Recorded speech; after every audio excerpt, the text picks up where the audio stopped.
Coming up on the Middle Class VO podcast. There's something at that conference at VO Atlanta for anybody at any point in their journey in voiceover, whether you are brand new and entirely aspirational, whether you are just getting your feet wet and starting to book a little bit, whether you are now starting to make what looks like a living doing this, or whether you are deep on your journey earning healthy 6 or even 7 figures. There's something to take away from this conference, both in terms of education and content. You will learn something no matter where you are in this industry. And there's also a lot to take away from it in terms of camaraderie and again, building that tribe of yours. Well, if you need e-learning, we're just an email away. Corporate letters and tell us what to say. Explain the video, imaging radio, slang local cars, reading IBRs. No, we ain't no stars. No, we're the Middle Class VO podcast. The Middle Class VO podcast. Welcome to the Middle Class VO podcast. Hey, it's Kevin Kilpatrick here in Nashville. Bobby Maxwell in Cincinnati. And we have a very prestigious guest on the program today. Ladies and gentlemen, he needs no real introduction. We'll just call him JMC. J. Michael Collins, welcome. Well, I don't know about prestigious, but I'm here. Oh, wait, so yeah, we were talking a little bit ago just before we got on, and you're back in Europe now? Back in Luxembourg until we leave for Atlanta on the 17th. We're going to be there a solid week ahead of time. Great. We're happy to have you on today, man. Well, thanks for having me. It's a pleasure to be here. I've been a big fan of your podcast for a long time. If I can beat my chest a little bit, I think you guys met at a retreat, didn't you? Well, we got to know each other. Did you know each other before? We got to know each other at the retreat better. So yes. Yeah, and we Funny came how up with alcohol works that way. Yeah. It certainly lubes the wheels or greases the wheels, as it were. Well, you guys have done a cool thing and gotten a lot of recognition for it. So I'm proud to be here. Thanks. So right off the bat, J. Michael, as if you didn't have enough to do in your whole life, what made you and Anna decide to take on VO Atlanta? What popped into your head? Pure avarice and greed. No, I'm kidding. I jokingly say in the most positive way that we're like a couple of sharks in the sense that if we stop swimming, we die. And there's just that sense of okay, what's next? And that's just sort of how we've always lived. I've been talking to Gerald probably for 4 or 5 years of just kind of, hey, if you ever decide you're done, let me be your first call. And back during the pandemic, when we decided we were going to do the One Voice conference live in Dallas in 2021, Hugh Edwards and I had a call with Gerald just as a courtesy to let him know what we were going to be doing. And after that call, I told Hugh, I said, man, I don't think he wants to do this anymore. And so then the conversations about acquiring it became a little bit more real. At the end of the day, the biggest reason we did this is simply because of the fact that this conference is a place where I found my VO tribe. I found my community. I'd, done some of the other conferences beforehand and met some great people, but VO Atlanta is where I really started to understand just what a vibrant and thriving community this industry is. And on top of that, over the years, we've watched so many people not just do the same thing, but also come in as a new talent one year, and then 5 years later, they're there speaking because they're a 6-figure earner and they've built this career, and maybe they got inspired by their experience there for the first time. So, we feel a responsibility as people who have been deeply blessed by this industry to try to give back when we can. And look, we're not doing this for charity. We're going to make money on this. This is a business. But at the end of the day, we felt like we couldn't let it die because it has given so much to so many people over the years, and that was the biggest motivation. That's Scab-worthy. Well, don't feel bad about the money aspect of it, because that's why we do this. We do never something that we love. Yeah, I didn't think you ever would, but but there is a lot of giving back, I know, from you. I see you throw out your free coaching lessons all the time, and you do all these free things to give back to the community, which is wonderful. So that balances out with making the cash. That's why we're here, is to make money doing something that we love and to secure futures for our families and stuff like that. And that's great. There's nothing wrong with that.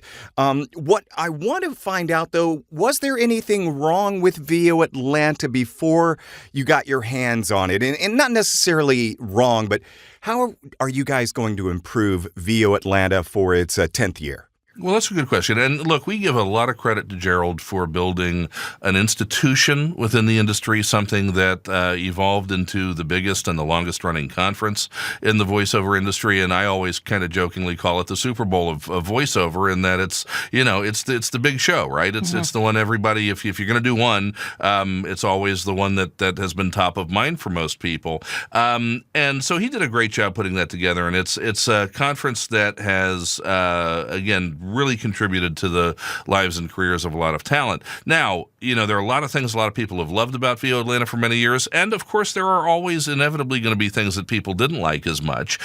Some of the feedback that we got last year in particular, while we were physically there after the announcement had been made that we were taking the conference over, one of the first things that people would just constantly talk about was having to wait, in a line of 30 or 40 people to get a coffee in that little, the cafe they've got there, which is a perfectly nice for a Hilton. It's a darn nice little hotel cafe, but they've got one or two people manning it most of the time, and it's not huge, so they can't really have that much more staff there. So it's just if you want a half-calf mocha latte triple whip with a shot of crab juice, it's it's going to take you a while to get it, right? So what we're doing this year is we are putting coffee stations, tea stations, water stations around the event that are free. You're not going to have to pay for it.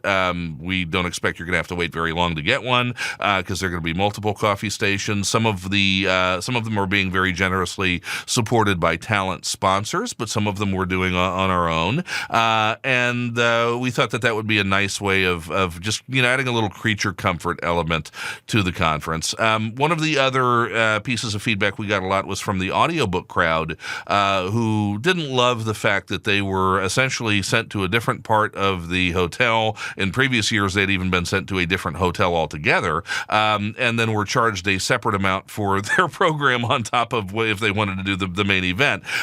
So we took that feedback and we reincorporated the audiobook track into the main conference, and not just dropping them into their own little enclave. They're going to be spread out through all the rooms, including the Grand Salon, throughout the weekend.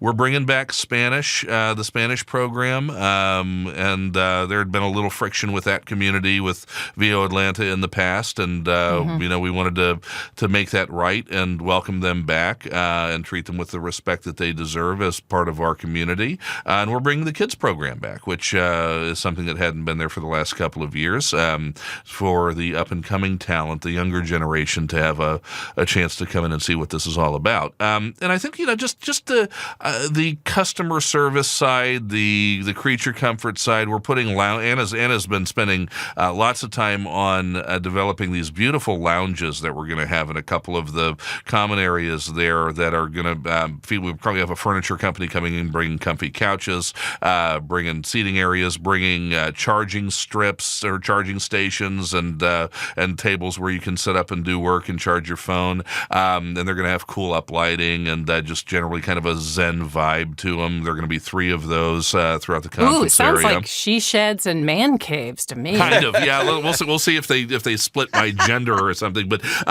yeah, so it's or the announcers and the non-announcers. We'll see. But they're going to be really cool. And on top of that, one of the things I'm most proud of is that one of the big complaints we've heard over the years from people is the refund policy, which basically was no refunds for a long time. And so we flipped that on its head, and we implemented an unconditional refund policy, no questions asked until 2 weeks before the event. And then from March 9th on, if you can't come and you want to exchange your ticket for a ticket in 2024, we'll do that at no cost. So we'll make sure you get what you pay for. Are you bringing back the team challenge and the reading for an agent this year? Yeah, team challenge, absolutely. We have some read for an agent sessions. Cool. We're going to have also Steve Pogach from Pandora is going to be there doing his read fours in the evenings as well. So yeah, all the like I said, kind of all the things you loved about VO Atlanta. We just actually today, and I can't announce who they are just yet because one of them still hasn't been informed, but we've just determined who our Unicorn Award nominees are.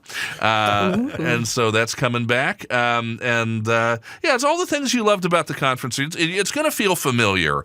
And then hopefully you're also going to go, oh, and that's cool. That didn't used to be here. Yeah. Great. Very cool. I got to tease that we've got a cold read challenge coming up with JMC, so make sure you hang around for that coming up. We've had legends do the cold read challenge. Joe Cipriano, Dave Fenoy. So I'm going to follow you. I mean, I can't compare to the legends.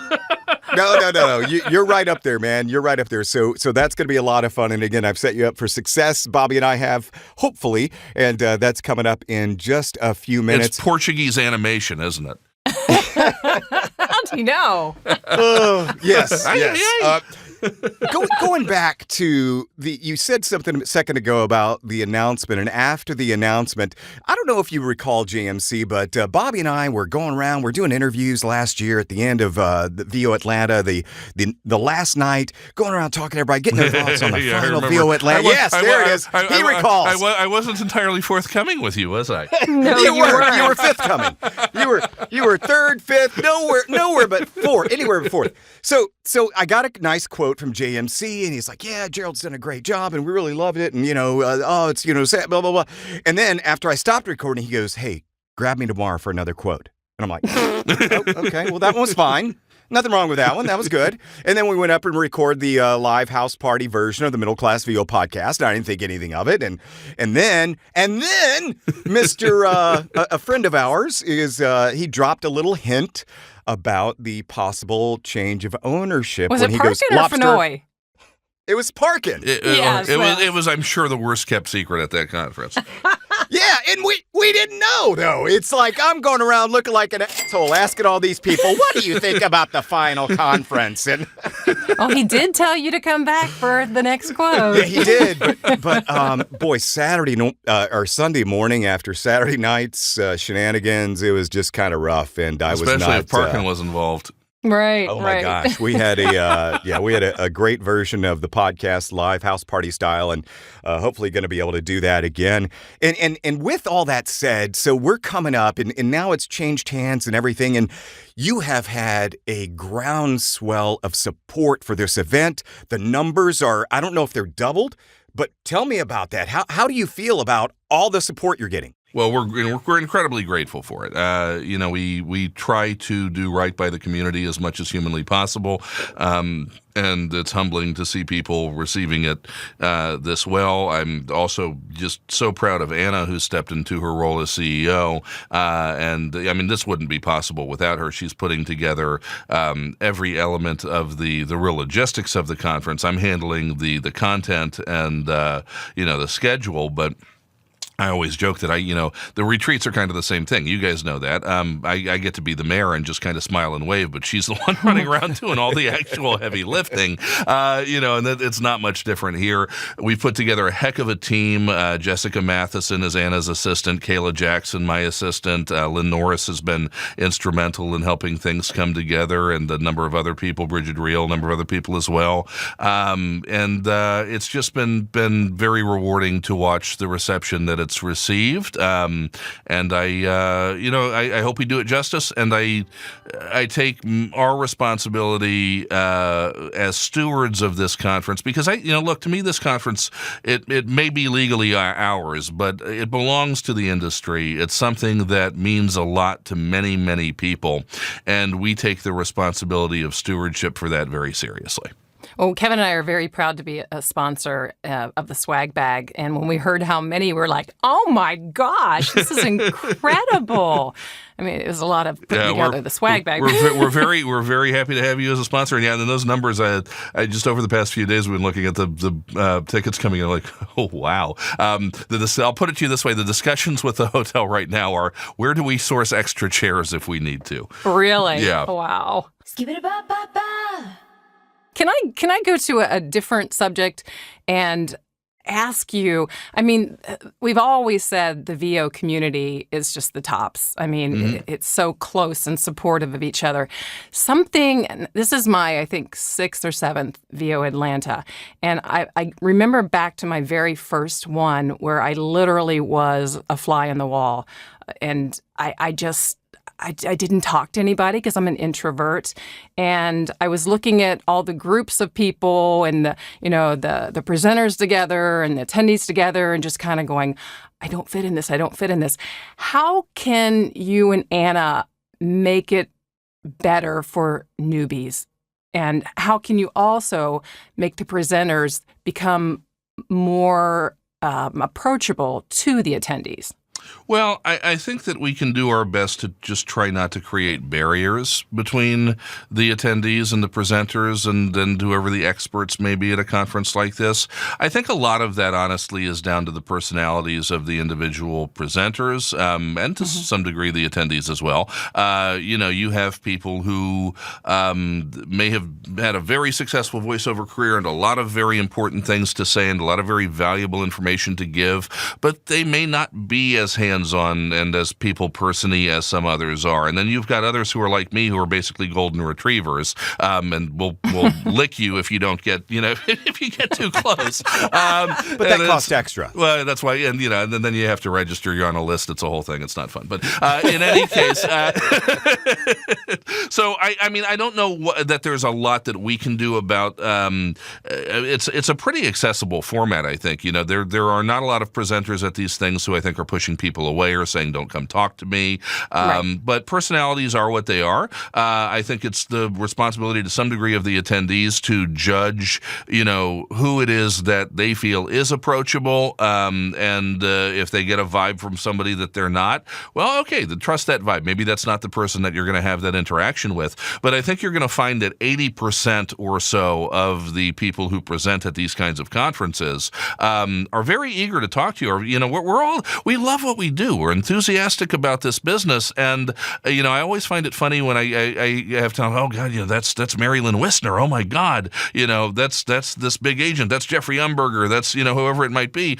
These are some of the most fun people on the face of the earth. And, as long as you come to them from a place of just wanting to chat and have a genuine relationship and get to know them and not come off as needy or desperate or after them for something, which is probably the quickest way to turn off somebody in a position of power in the business, then you'd be surprised how quickly they become friends with somebody who might be a brand new talent. And, I've watched over the years some of the talent who I've seen come to these kinds of conferences and develop big league careers. Part of it's because they have befriended people who are already down the road of the path that they want to go on, and they wind up getting access simply through friendship. That's life. That's normal, right? So don't be intimidated. Don't be afraid. I understand everybody's not an extrovert. Everybody's not a golden retriever. I get that. But find your comfort zone and remember that, no matter how high of a profile somebody might have in this business, most of us, we're just regular people, and we just want to shoot the shit with you like everybody else. Great to hear. Thanks. Absolutely. And some people, like Bobby said, they're a little bashful. They're a little shy about approaching people at conferences. And then there are the people that are totally reserved about even going. And then you take it to another level where you have people on social media throwing shade, throwing hate, putting out discussions about why do we as voice talent and actors feel it's necessary to attend these exotic conferences at exotic locations. And then you have this big discussion. How do you feel about the haters and those that throw shade, JMC, about what you do? I think the biggest lesson to take away is that steroids have consequences. Hi-yo! But, Hi-yo!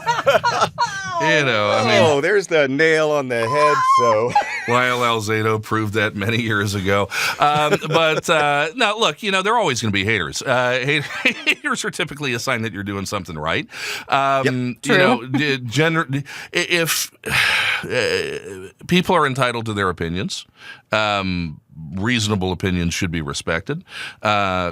Social events, conferences, retreats, vacations, whatever that are voiceover oriented, they aren't for everybody. Not everybody's going to be able to afford them.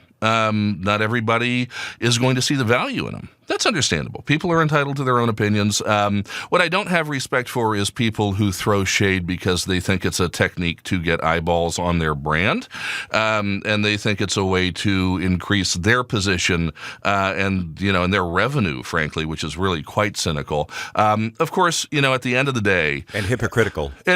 But at the end of the day, karma's a son of a bitch, and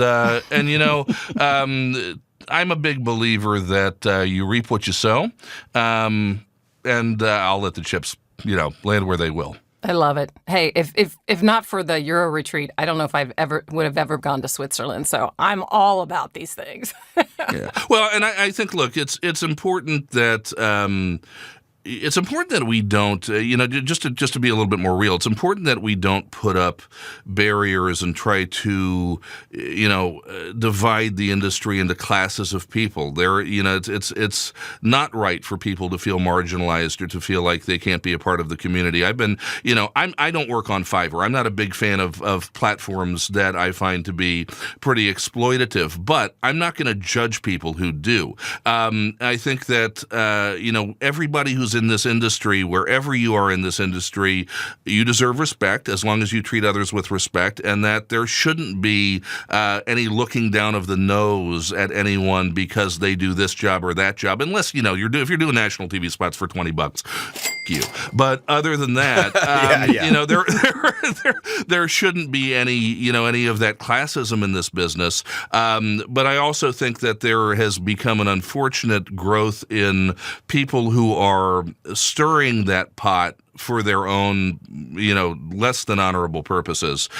So don't fall for the pitchforks and torches brigade. When there's really not any meat on the bone. Most of the people in this business are working really, really hard to help lift each other up. I watch my wife grind herself to the bone while doing the majority of the heavy lifting, raising a child, and then I fully admit she does the majority of the heavy lifting with that. And I watch other people in this business, people like Karin Gilfrey and Jamie Muffett and Hugh Edwards and Val Kelly, and people who are just pouring out their hearts and souls into this industry to try to make it better. And look, here's the thing. If anybody wants to see our books on VO Atlanta, the Euro retreats, I'm sure Karin would say the same thing about Vocation. I'm sure Val would tell you the same thing about Mavo. I'm sure Rudy and Joan would probably tell you the same thing about Sovas, okay? None of us are getting rich off this stuff. None of us are frankly getting paid what we should for the amount of time we put into this stuff. Are we making profits? Yeah, damn right we are. And like we said at the top, that's part of business, right? But at the end of the day, if I were a smart businessman, I wouldn't be running this friggin' conference. I'd be doing more voiceover work. I'd be focusing all of my time on that. We do care about people in this business, and it is sad when people shit on that. Agreed. So in a few minutes, we're going to have the cold read challenge with J. Michael, and it's going to be a good one, I think. Back to VoiceOver Atlanta, there's going to be, I'm sure, a lot of people with their pillow forts in their rooms. I have a question that I've been wanting to ask you for a long time.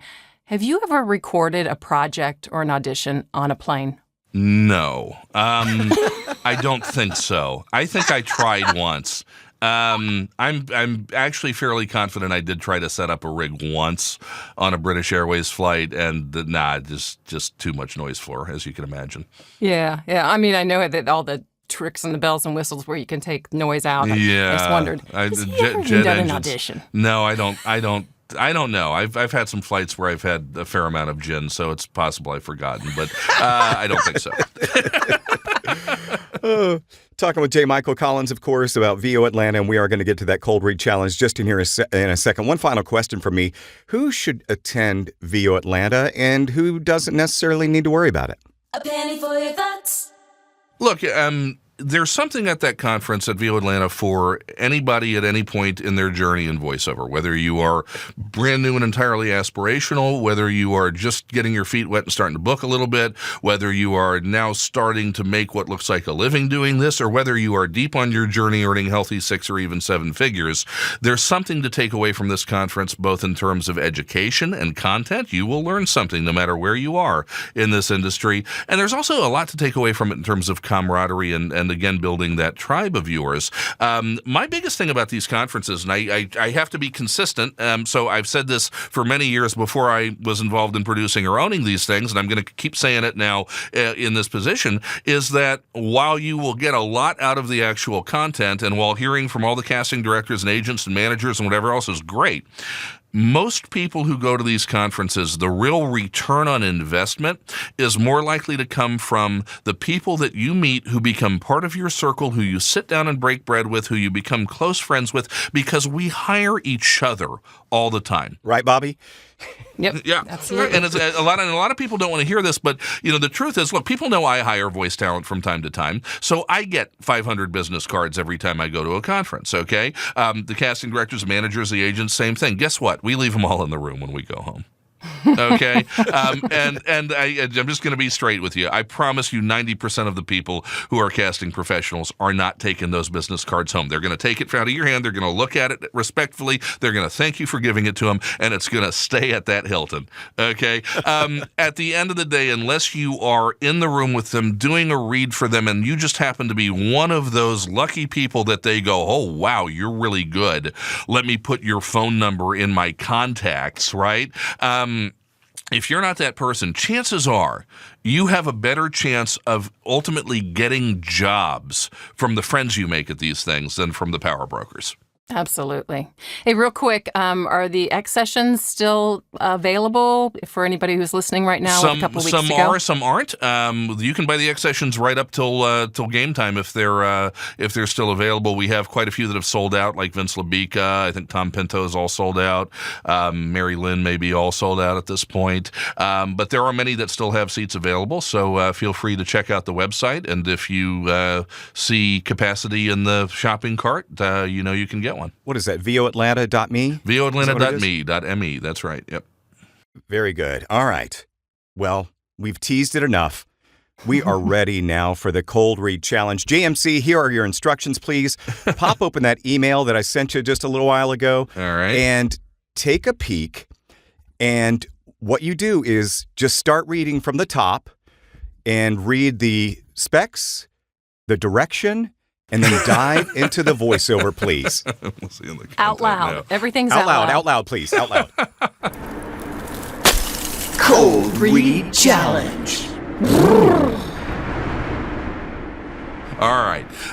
Let's see. The direction, male voice actor, 40s. It's a corporate branding video for luxury airlines. I wish there were more of those. Our voice actor is sophisticated, worldly, polished, perhaps has a formal British or transatlantic accent, Muffy. The VO is leisurely paced. Okay. Here we go. While other airlines are compromising amenities, we are elevating them. Compromise no more. Welcome to Hillbilly Air. From the moment you board our double-wide aircraft, you'll be surrounded by the comforts of home. Sink into our sumptuous resin-molded polyurethane seating, complete with ashtray built right into the armrest for your smoking pleasure. Oh, but our non-smokers need not worry about secondhand smoke. We can crack a window. While looking outside the window, you'll notice our lightweight and efficient rust-colored wings, achieved through a proprietary moisture oxidation process. Refreshments, you say? With Hillbilly Air's complimentary beverage program, drinking the Kool-Aid literally means drinking the Kool-Aid. Try our delicious black cherry flavor, or for a slight upgrade fee, you can indulge in tropical punch. Simply ask your Hillbilly Air concierge, Billy Bo Bob or Betty Lou Sue, for details. All passengers delight in our complimentary crawdads, and for a nominal upcharge, we can cook them for you. Don't forget to suck the heads. Also, our first-class passengers will enjoy a rousing game of bingo hosted by a living cast member of Hee Haw. I think there's some left. From our luxury vinyl flooring to our aluminum foil window coverings, you will absolutely delight in all our amenities. Hillbilly air, opulence in the sky. I can't believe you did not have one single mess up. No, I can't believe it. I've heard you read before. That's awesome. Good stuff, man. That was fun. Do you want to join the VIP program? I'm not sure I have enough crawdad points. Right. Oh my man. goodness. JMC, thanks for being on. J. Michael Collins, voice actor, voice acting coach, producer, and conference CEO along with his wife. She's the CEO. She's the CEO. I've got to clarify that every time. She's the CEO. I get beaten if I don't clarify that she's the CEO. Please don't hurt me. Oh, well, again, voatlanta.me for information on that. And if anybody wants information on J. Michael Collins, where can they find you? JMCvoiceover.com or JMCdemos.com. Thanks so much. That was hilarious. Way to bring it home. Thanks for having me on, guys. Enjoyed it, man. Thanks so much. See you in Atlanta. See you. Oh, well, the Middle Class VO podcast. Middle Class